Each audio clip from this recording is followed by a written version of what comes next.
Hello, welcome to another Irish history video about early Irish law.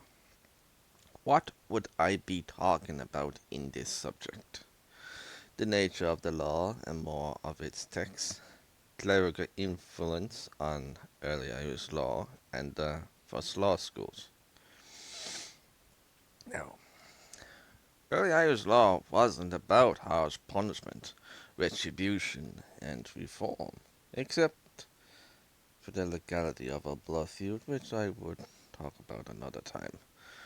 For the majority, punishment, or should really be said, damage liability was by compensation of fines, which misdemeanor were treated as civil offences. Harsher criminal punishments, one as it seems, was in the mind of judges, lawgivers, or the common medieval Irish themselves. There was no such thing as crime against society, except a criminal betrayal against the Tuatha, an enemy. The Tuatha is a kingdom. How were court procedures done?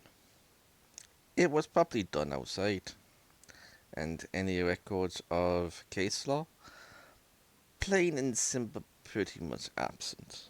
But even though there are no case law records, it doesn't mean there was no law. There are a quantity of Irish texts and topics covered in early Irish law, which you will find in my playlist in the description.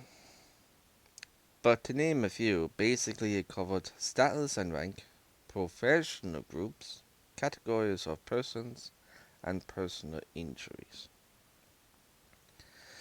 Now, there is no denying the church had its influence on early Irish law, like one of the topics I talked about on the video last week about the inheritance of women of property, which the synodus to patrici, that it was basically illegal in canon law to marry fourth degree of cousins, if once again for argument's sake that it was about.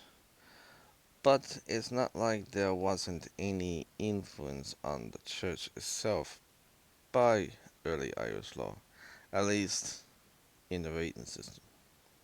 It was written in Old Irish, not just in Latin. In my view, the two systems, early Irish law and canon law, although rivals, probably influence each other because who wrote it down?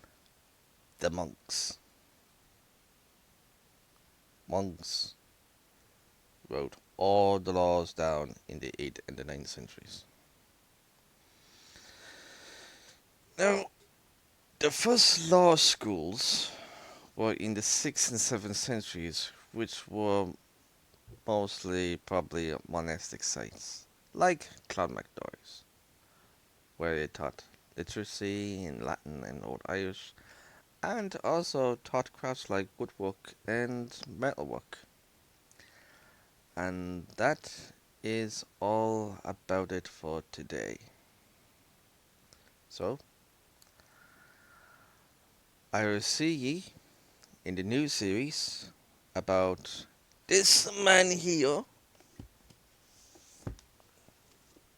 Tom Crean.